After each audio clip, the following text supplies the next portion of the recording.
A young man's death among 6 homicide cases reported. 4 suspects arrested for armed robbery. And home of government departments staff are ransacked. This is National EMTV News with Helen Sayre. Good evening and thanks for joining us for Monday's news. 6 homicide cases have been reported to police in Port Moresby since Christmas Eve. The latest is of a young man who police believed was killed while crossing the main road next to Wellness Lodge. Police investigations have only begun, but what is baffling is that the young man was found dead in the middle of the road in his underwear, while his clothes were on the footpath a few meters away. The young man who lost his life this morning has been identified to be in his 20s and from the autonomous region of Bougainville. He was found dead between 5 and 6 a.m. today on the road, just opposite the St. Joseph's Catholic Church.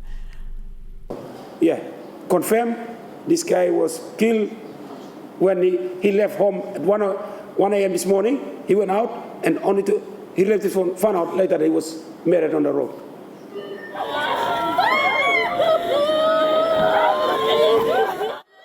Police and ambulance officers who arrived soon after to remove the body believe the deceased was held up and stripped of his clothes. Fearing for his life, he broke free but was hit by an oncoming vehicle when he tried to cross the road. His family, who lived nearby, were soon alerted after the accident. Police are now calling for eyewitnesses to come forward with information that can lead to the apprehension of the suspects. I have to see the brief before to give you whether there is a knife wound or whether it was thrown out of the car or whether it was hit by a car or what is attack. We don't know yet until the homicide come up with some initial brief.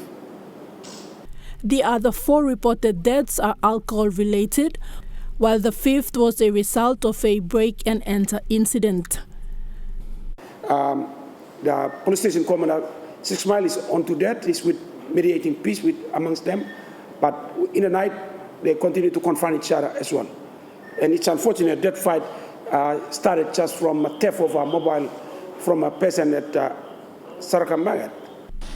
Apart from these homicide cases, police are conducting 2 operations concurrently: the normal day-to-day operation and the Christmas and New Year operation, which is into the 2nd phase now.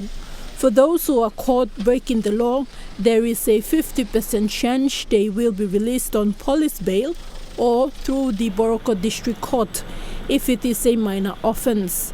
However, the head of the entity command says this depends on the availability of the Boroko District Court magistrate. Thekla Gunga, National EMTV News. Medang police have apprehended 4 suspects who were part of a group of armed men who held up a supermarket last Wednesday. PPC Superintendent Rubiang Manzuk says it is believed a group of 11 men armed with guns and knives held up employees of Furent 2 store at midday and stole an undisclosed amount of money. 7 suspects are still at large and their identities are known to police. It was around 12 midday that the group of armed men walked into the supermarket posing as customers. Once the group of men were inside, they held up the employees and the security guards and took out the cash register containing the day's takings. The criminals' attempt to steal all the money from the cash registers failed when they were disturbed by security guards. 3 of the 4 suspects caught sustained injuries after being attacked by security guards. Police confiscated a knife and few stolen items. PPC Rubiang Manzuk has warned criminal elements and opportunists to refrain from criminal behavior this festive period or face the full force of the law. Na yusa di man tintino making kain pasinong guto you like making some bagabi one plan narpla you know can making lot of time because police by no na bisilo you. Martha Louise, National EMTV News, Medang. Madang Provincial Police Commander urges his officers to take ownership of police vehicles and look after them.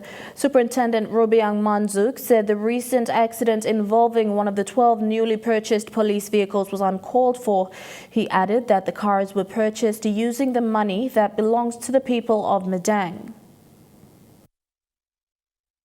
PPC Superintendent Rubian Manju says Madang had been using obsolete vehicles to carry out police work for more than a decade. The 12 new vehicles were bought to ease some of the problems police are facing in terms of mobility.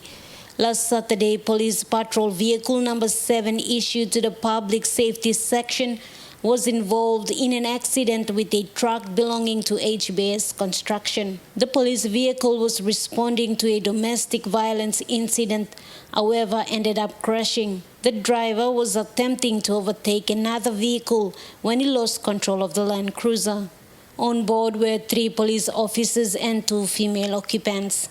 Local MP Brian Kramer says RPNGC will also take civil proceedings against the officer to recover the cost of the damaged vehicle. For now, under the new police force changes, officers will be charged and sued for damages done to police vehicles they are directly responsible for. PPC Superintendent Rubian Manju confirmed that the driver of the police vehicle was charged with 1 count of negligent driving causing an accident. Manju apologized to the people of Madang for this incident.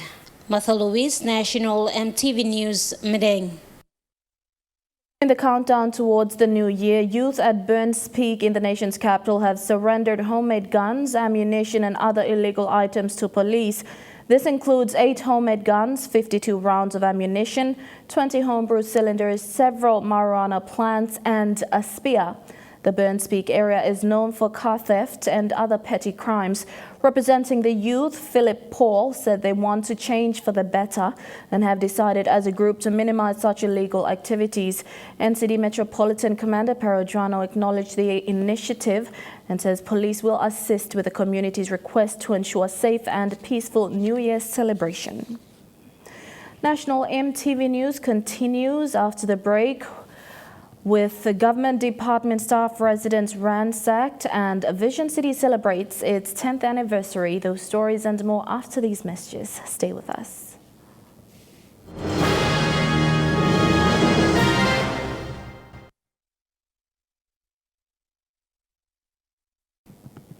Welcome back. An abattoir facility in Karawagi, Simbu Province is in dire need of government intervention to get it up and running. The project was an initiative of former Karawagi MP Kamilus Dangima in 2013, aimed at providing market access to the people. However, with little to no government support over the years, the facility has been left idle for almost a decade. This Abattoir facility was constructed at a cost of 10 million kina, funded through the government's Public Investment Program or PIP fund. The unused Abattoir complex has a slaughtering capacity of up to 10 cattle or 20 hogs and sheep per hour. But it needs government intervention to help build a waste disposal plant and staff houses to complement the project and facilitate its licensing to allow it to start operate. The facility is now lying idle in the outskirts of Kundiawa town. So the government's vision 2050 and I have decided to set up this agro-industry center. And one of these projects is now the Abattoir project that is currently on end. I initiated this project to help our farmers in the electorate. Despite many agricultural activities in the province, access to markets has always been a problem. For many years, local farmers have been faced with the challenge of sourcing markets to sell their produce. To address this issue, the Abattoir facility was built in support of the government's Vision 2050 to improve access to markets and support food security. It also aims to provide a happy, healthy and wealthy society. And making sure that I wanted to have this completed so that we can be able to use these facilities to help in the program under the government's Vision 2050 to have an happy, healthy, wealthy and wise society. Now for us to have an happy, healthy, wealthy and wise society, it is our duty to make sure that the individual family survives and has a happy, healthy and wealthy family. In recent months, the Agriculture Department has made commitments to rehabilitate various abattoirs and ranches in the country to support agriculture activities and improve productions. Recently, the department, led by the Minister and Secretary, visited the abattoir in Simbu with hope to support it. The former parliamentarian thanked them for their visit and urged them to work together to get this project off the ground. For this reason, I'm happy that you are here, and I want to see that together we can be able to get this thing off the ground and make it happen for our people. And it is a pleasure for me to see all of you here. Rayon Lakingu National, MTV News. A government department staff residence in Port Moresby was reportedly ransacked over the Christmas weekend. This is the Department of Agriculture and Livestock compound along Gabaka Street at Gordon's. Department Secretary Daniel Kombuk is disappointed at the property damage in the thousands and is calling for police investigations alleging police involvement. The wife of an officer of the Department of Agriculture and Livestock leads us into her home.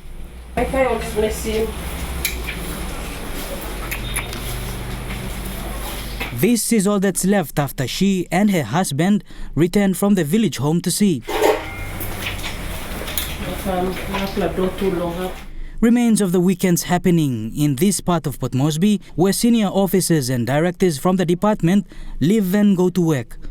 The cause of the incident still unknown. They hint it might be from a small commotion on Christmas Day. Mr. Philip Ali came in with some of the policemen and they completely destroyed. They fought with the guards. The guards were fighting with them too.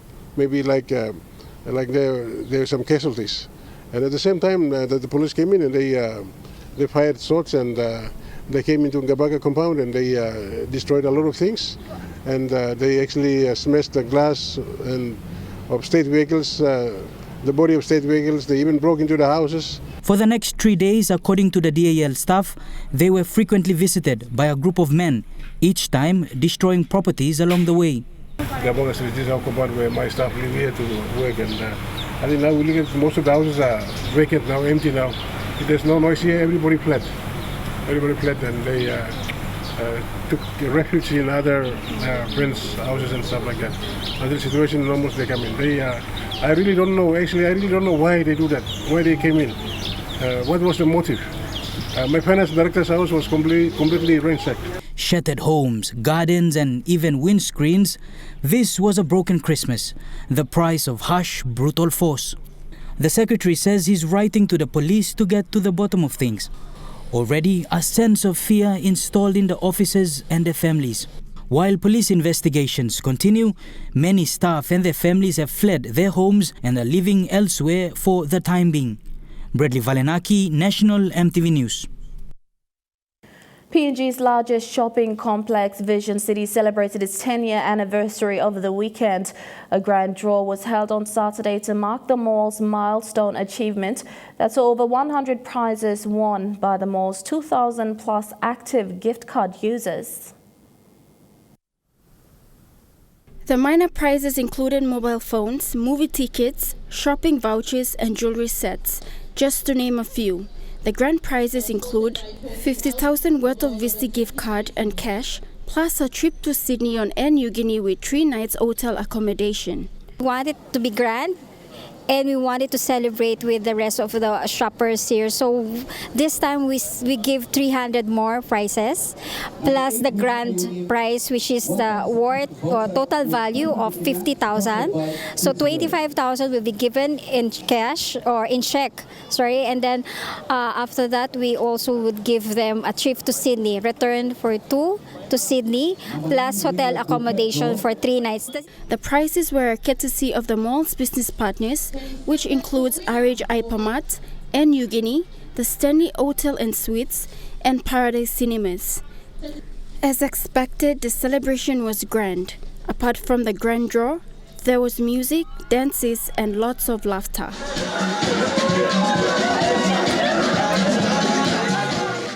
Even Santa stuck around to give out last-minute presents to excited children. Yana Zoriri, National MTV News. And now looking at the NASFund market report, the Kina opened unchanged at $0.2850 in the interbank markets. At Bank South Pacific, your Kina will buy $0.2775 $0.3617 Australian dollars, $0.3873 New Zealand dollars, and 28.06 Japanese yen. Looking at commodity prices, at New York close, gold is trading higher, coffee and cocoa closed higher, copra closed lower. Palm oil closed higher, crude oil is trading higher, and copper closed lower. And on the stock market, the Dow Jones closed higher, the ASX 200 is trading higher, and the All Ordinaries is trading higher. And Chukai Sports is next. Fidelis Sukina joins us at the sports desk. Thank you, Helen. An update on the Women's National Soccer League transfer window and some sporting action from the Gahuku off-season in Goroka. Those stories and more after the break.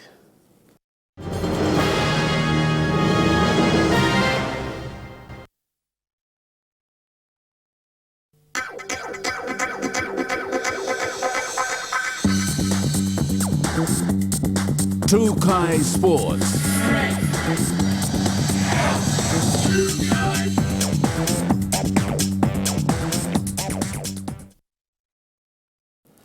Good night and welcome to Chukai Sports. The Women's National Soccer League will open up its second player transfer window from January 1st, 2021 to January 7th, 2021 to allow movement of players.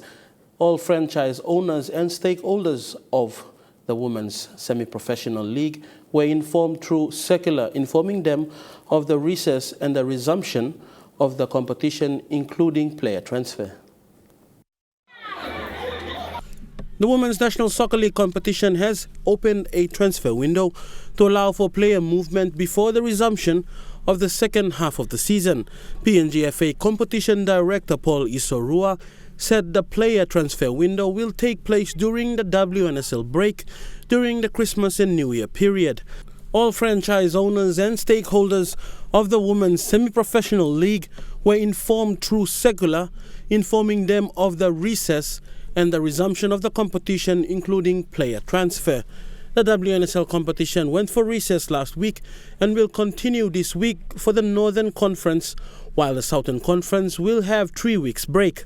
The Northern Conference is expected to resume competition with matches played on both days on the weekend of January 9, 2021, which is round 4, and January 10, 2021, which is round 5.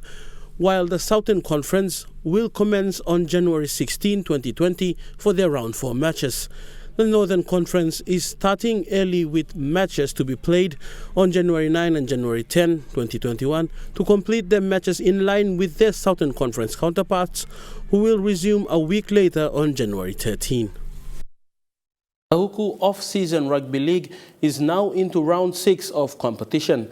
40 teams registered for this year's off-season tournament in Goroka. While many major sporting events take recess throughout the festive season, off-season local competitions are underway. The Gahuku Off-Season Rugby League is currently underway in Goroka, Eastern Highlands Province. The 2020 off-season has attracted over 40 teams to this 3-month tournament. Competition Director Apite Ulaukos says the competition completed round 6 today and will begin round 7 this weekend. Currently, Ipepe Knights and ID24 KB Cats are at the top of the ladder. According to the tournament director, the competition is awaiting sponsorship from Goroka Open member Aihe Tapua. While they await the members' sponsorship, the tournament is being covered by affiliation monies. Gahuku Off-Season will see its preliminary finals in early February. Kilawani, Chukai Sports. Papua New Guinea's national record holder for discus and hammer throw and gold medalist in Pacific Games, Debono Paraka, has taken sports nutrition to a whole new level. A vegetarian level. He started in 2014 in athletics. It has been a journey of success. 3 national records in shot put, discus and hammer throw. He is a national record holder and Commonwealth Games finalist with a passion for food. After 2019 Pacific Games, Dibono Paraka decided to tell a new story about his passion. Ever since I returned from the Samoa 2019 Pacific Games, I just thought that I really needed to change how I saw my food. In 2018, he attained his commercial cookery certificate. Concern is about athlete nutrition, so I try to take care of athletes and show them the right foods to eat. Recently, the Pacific Games gold medalist has taken food nutrition to a whole new level, a vegetarian level. Now I'm a vegan, I don't eat meat. I only eat fruits and vegetables for the last 4 months now. So I stopped eating meat 4 months ago. So now I've transformed my life through eating fruits and vegetables, and PNG being the best country in the world with the best organic produce. I live off that, and my life's just been the best it's ever been. So, and the transformation has done wonders. The health benefits, it was tremendous. Like, I instantly felt the change, my body, how I felt, how I looked, and I was like, this is a lifestyle that I could really lead into. And then, now 4 months into it, and here I am. While his passion has driven him into the food business, Paraka remains an active athlete and continues to participate in his code, but says due to COVID-19, it's more a fresh start for 2021. With his chef background, he has been busy promoting this vegan lifestyle. When asked if he does get tempted to taste meat, Dibono says discipline is important. Yeah, of course. So it's just this lifestyle, you have to be a lot more disciplined. Adding eating the right food should make life a whole lot easier. Food is an essential part. We eat it every day. So you put the right stuff, your body will take care of you better. Kilawani, Trukai Sports. And that story ends Trukai Sports. Helen will be back with the weather forecast for the next 24 hours. Don't go away. Trukai Sports.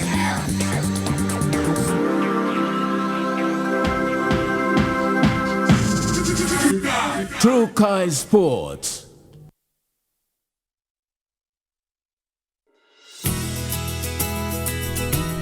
This weather update is proudly brought to you by Moniplus, with you always.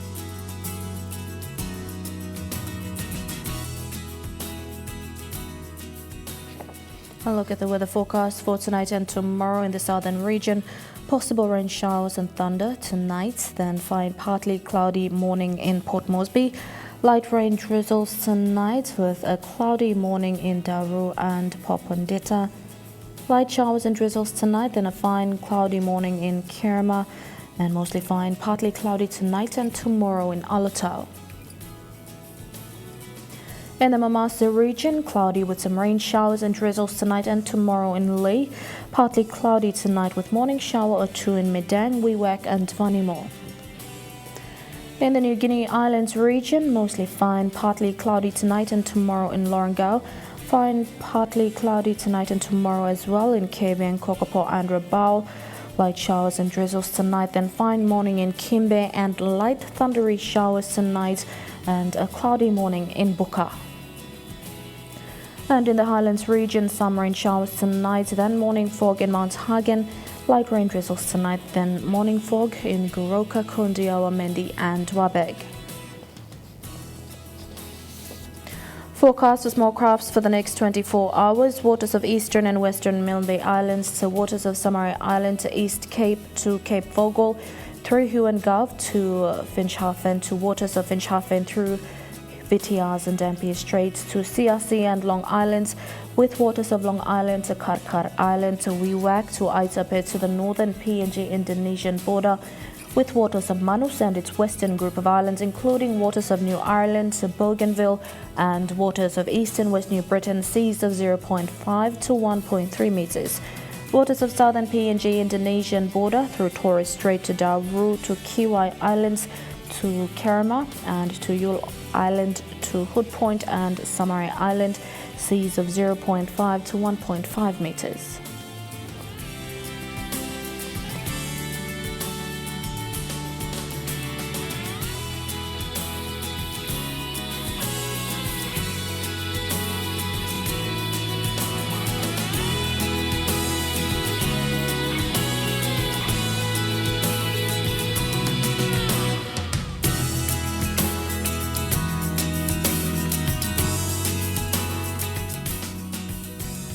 A look at the ocean forecast for PNG areas in the Coral Sea. Seas slight with southeast to southwest winds at 10 to 15 knots.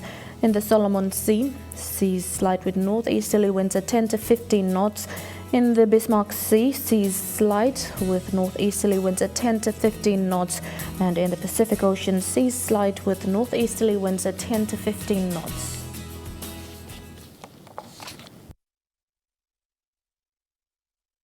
The weather update was proudly brought to you by MoneyPlus, with you always. And that's been the news, sport and weather for today, Monday, the 28th of December 2020. On behalf of the entire EMTV News team right around the country, pleasant viewing. Good night.